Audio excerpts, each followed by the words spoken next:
Hi, my name is Cecilia Strickland. I am a student in the Auburn University School of Nursing, and today I will be presenting an ethical case study on the issue of assisted suicide. Now, if you do not know already, assisted suicide is when a patient requests assistance ending their life from the healthcare team. In the article called "The Ethical Relevance of Nursing Care in Euthanasia and Assisted Suicide," they explain the different ways that a patient can go through with this process. One way is that they go to a physician and request a prescription for a lethal medication that they then take home and take themselves. In this case, the healthcare team is not that involved outside of just giving the prescription. Another way they can go through with this is if they are in an inpatient setting, such as a hospital, and they get the prescription, just like the other case, from a physician, but a healthcare professional, such as a nurse, is the one administering that lethal medication and also taking care of the patient before, during, and after the assisted suicide. So the type of patients requesting this are usually those with terminal illnesses, such as in stages of cancer, or terminal illnesses such as ALS, where they are informed after their diagnosis that their quality of life is going to significantly decrease until they eventually pass away. And patients usually feel a lack of control about the situation and a loss of dignity. To cope with that, they want to control how their life ends. They don't want to be alive if they know that the illness is going to be very painful and it's going to cause them to be completely dependent on their caregivers. They usually don't want to be a burden on those around them, like their family. They would rather go ahead and get the death over with than to go through the suffering that they know is probably going to happen if they don't request assisted suicide.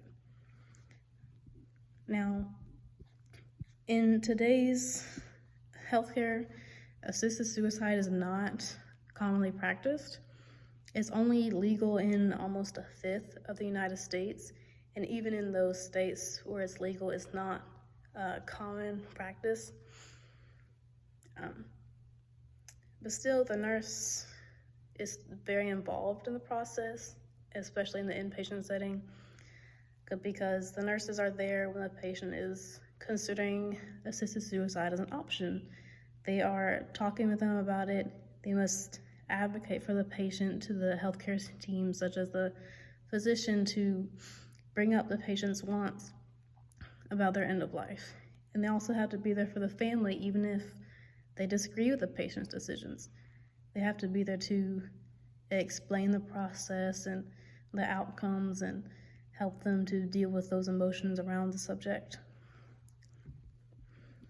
There are several implications with assisted suicide. This is why it's such a controversial ethical issue. Many nurses can refuse to even assist with assisted suicide because we are trained to heal, not harm. We make an oath not to harm. So when you are trying to assist a patient to end their life knowingly and on purpose, trying to harm them, it can be very difficult for a nurse to carry out. They can object to carrying out this process. They can object to taking care of a patient who is going through it, or afterwards, or while they're actively dying.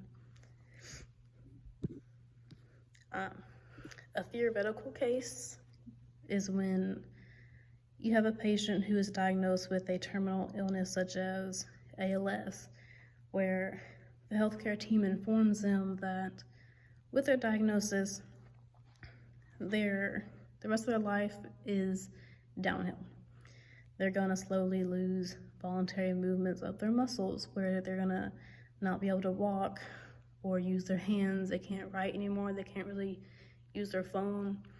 They will eventually become incontinent. They will have trouble eating, trouble swallowing, trouble feeding themselves because they can't use their hands. Eventually, they will have trouble talking and Towards the end, they'll have trouble breathing, which is usually the final step to the end of their life. And to many, that sounds like an awful way to pass away, honestly. And they will lose control of their life slowly, and they will become dependent on others to take care of them. They lose their quality of life and their dignity. And I have seen this personally because I am a certified nursing assistant in a long-term care facility. I have taken care of a patient who, over the course of several months, he came in with limited mobility, but then I saw him slowly lose more of his muscle movements and then have a harder time talking and eating, and then the respiratory failure is what eventually actually ended his life. It was a slow process because it was over the course of a few years, even though I only took care of him for a few months. But this patient voiced several times that he wished he didn't have to go through that suffering. He never requested an assisted suicide, but he did not wish to go through that worse quality of life. He did not want to go through that suffering. And many people in healthcare will have a hard time understanding why someone would want assistance with suicide if they have not seen someone go through that dying process and through that long-term suffering. If you haven't seen it, it's hard to understand. Patients going through similar situations as this, they request assisted suicide because they don't want to go through that pain and suffering. I mean, not many people will choose to go through that if they could. But an issue with this is, in this case, patients with ALS could live a year or 10 years after their diagnosis. So if they choose to end their life prematurely, they could be missing out potentially on several years spent with their family and their loved ones. Several years that they might have a little bit of limited mobility, but it wouldn't be as extensive as being incontinent and being fed and being completely dependent on others. So there's several cases just like the one I described in an article called Clinician-Patient Interactions about requests for physician-assisted suicide. And there's several people who've contemplated assisted suicide, but the healthcare team is very hesitant to even talk about it because there's so many legal issues around it, because it's illegal in most states that the healthcare team doesn't even want to really discuss it. But also, thinking about the healthcare team, such as a nurse, you can see why they would feel guilt over ending someone's life on purpose, because in a hospital setting, we're trying to get everyone to live. We want everyone to heal from their illnesses. We're trying to get them better so they can go home. It's hard to reverse all of that training and experience we have just to help them end their life. So it can feel wrong to help them end their life because all we know is to help heal, not kill.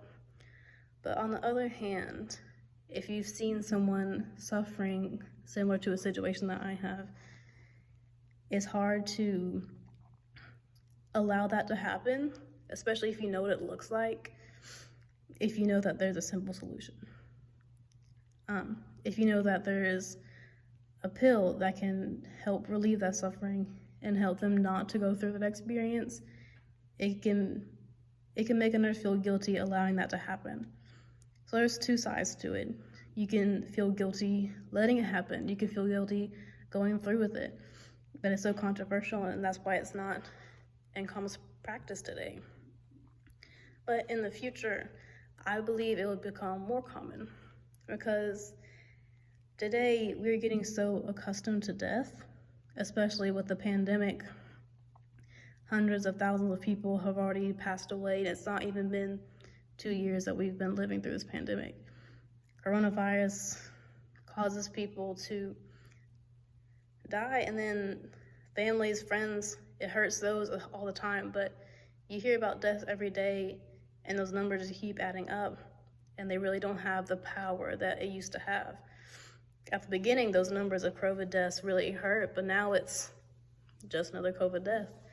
So the more that this generation gets accustomed to death, the more likely that nurses will not feel guilty assisting with death.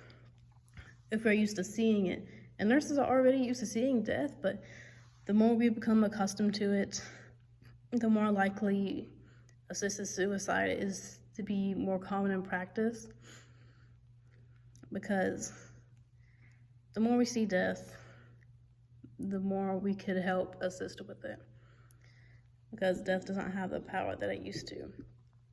So I do believe, even though it's not very common practice today, I believe assisted suicide will increase in the future.